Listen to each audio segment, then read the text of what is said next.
Hi friends, YouTube ಚಾನಲ್ಗೆ ಸ್ವಾಗತ. Kaveri Kannada medium ಸಂಚಿಕೆ ಏನಾಗುತ್ತೆ ಅಂತ ನೋಡೋಣ ಬನ್ನಿ. ಶುರುವಿನಲ್ಲಿ ಕಾವೇರಿ ಬರ್ತಾಳೆ. ಬಂದು ಇಳಿದಾಗ ತುಂಬಾ ಅವಳಿಗೆ ಒಂಥರ ಖುಷಿ ಆಗುತ್ತೆ. ಯಾಕಂದರೆ ಕಾವೇರಿಪುರದಲ್ಲಿ ನನ್ನ ಹೆಸರು ಇದೆಯಲ್ಲ, ಅಲ್ಲಿ ನಮ್ಮ ಅಜ್ಜಿ ಈ ಕಡೆ ನನಗೆ ವರ್ಗಾವಣೆ ಮಾಡಿದ್ದು ನನಗೆ ತುಂಬಾ ಖುಷಿ ಆಯಿತು ಅಂತ ಹೇಳ್ಬಿಟ್ಟು ಒಂದು ಕಡೆ ಹೇಳ್ಕೊತಾ ಇರ್ತಾಳೆ ಕಾವೇರಿ. ಇನ್ನೊಂದು ಕಡೆ ಕಾವೇರಿ ಪ್ರಾಥಮಿಕ ಪಾಠಶಾಲೆ ಅಂತ ಇರುತ್ತೆ. ಕಾವೇರಿಪುರದಲ್ಲಿ ಕಾವೇರಿ ಪಾಠಶಾಲೆ ಇದೆ ಅನ್ನೋದು ಒಂದು ಖುಷಿಯಾಗಿರುತ್ತೆ ಕಾವೇರಿಗೆ. ನನ್ನ ಹೆಸರೇ ಇದೆ ಅಲ್ವಾ ಅಂತ ಹೇಳ್ಬಿಟ್ಟು ಎಂಥ ಒಳ್ಳೆಯ ಜಾಗದಲ್ಲಿ ವರ್ಗಾವಣೆ ಮಾಡಿದ್ದಾರೆ ನನ್ನ ಅಜ್ಜಿ ಅಂತ ಹೇಳ್ಬಿಟ್ಟು ಹೇಳ್ತಾ ಇರ್ತಾರೆ. ಇನ್ನೊಂದು ಕಡೆ ಅಗಸ್ಯ ಅರ್ಜುನಾಗಿ ಹೋಗಿರ್ತಾನೆ ಊರಿಗೆ.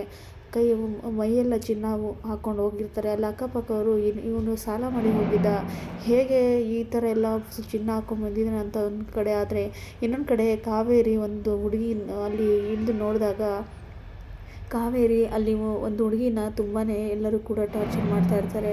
ಯಾಕಂತ ಒಂದು ಕೇಳಿದಾಗ, ಇಲ್ಲ ಮೇಡಮ್ ಎಲ್ಲ ಇಂಗ್ಲೀಷಲ್ಲಿ ಮಾತಾಡ್ತಾಯಿದ್ರು, ಇವಳು ಮಾತ್ರ ಕನ್ನಡದಲ್ಲಿ ಮಾತಾಡ್ತಾ ಇರ್ತಾಳೆ, ಕನ್ನಡ ಯಾವಾಗಲೂ ಕನ್ನಡ ಅಂತಿರ್ತಾಳೆ ಅಂದಾಗ ಕಾವೇರಿಗೆ ತುಂಬಾ ಖುಷಿಯಾಗಿರುತ್ತೆ. ಯಾಕಂದರೆ ಅವಳು ಕನ್ನಡ ಮೀಡಿಯಮ್ ಆ ಮಗು ಮತ್ತು ಕಾವೇರಿ ಇಬ್ಬರು ಕೂಡ ತುಂಬಾ ಪ್ರೀತಿಯಿಂದ ಮಾತಾಡ್ತಾ ಇರ್ತಾರೆ. ಇನ್ನೊಂದು ಕಡೆ ಅಗಸ್ಯನ ನೋಡಿಬಿಟ್ಟು ಶಾಕ್ ಆಗಿ ಅವರ ತಾಯಿ ಮತ್ತು ಅವ್ರ ತಂಗಿ ಓಡಿ ಬರ್ತಾರೆ.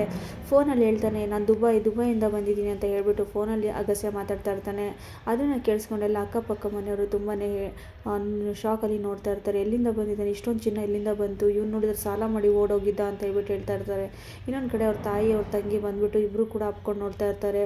ಈ ಕಡೆ ಅಗಸ್ಯಂಗೆ ಯಾವ ಥರ ಟ್ರೀಟ್ ಮಾಡಬೇಕು, ಅರ್ಜುನ್ ಯಾವ ಥರ ಇದ್ದ ಅನ್ನೋದೇ ಅವನಿಗೆ ತುಂಬಾ ಕನ್ಫ್ಯೂಷನ್ ಆಗಿತ್ತು. ಆದರೂ ಕೂಡ ಮೇಂಟೈನ್ ಮಾಡಿಬಿಟ್ಟು ಅವರ ತಾಯಿಗೆ ಮತ್ತು ಅವರ ತಂಗಿಗೆ ಅಂದರೆ ಡೌಟ್ ಬರದೇ ಇರೋ ಥರ ಹೇಗೋ ಮೇಂಟೈನ್ ಮಾಡಿ ಅಗಸ್ಯ ಅಲ್ಲಿಂದ ಒಳಗಡೆ ಹೋಗ್ತಾನೆ. ಈ ಕಡೆ ಒಂದು ಕಡೆ ತಾಯಿ ತಂಗಿಗೆ ತುಂಬಾ ಖುಷಿಯಾಗುತ್ತೆ, ನಮ್ಮ ಮಗ ಅರ್ಜುನ್ ಬಂದ ಅಂತ ಹೇಳ್ಬಿಟ್ಟು. ಈ ಕಡೆ ಕಾವೇರಿ ಮತ್ತು ಆ ಮಗು ತುಂಬಾ ಅಟ್ಯಾಚ್ಮೆಂಟಲ್ಲಿ ಇಬ್ಬರು ಕೂಡ ಪ್ರೀತಿಯಿಂದ ಮಾತಾಡಿಬಿಟ್ಟು ಇಬ್ಬರು ಕೂಡ ಒಂದಾಗ್ತಾರೆ. ಇಲ್ಲಿಗೆ ಈ ಸಂಚಿಕೆ ಮುಕ್ತಾಯ ಆಗುತ್ತೆ. ಮುಂದಿನ ಸಂಚಿಕೆಯಾಗಿ ಕಾಯ್ತಾರೆ ಅಂತ ಹೇಳ್ತಾ ಎಲ್ಲರಿಗೂ ಧನ್ಯವಾದಗಳು.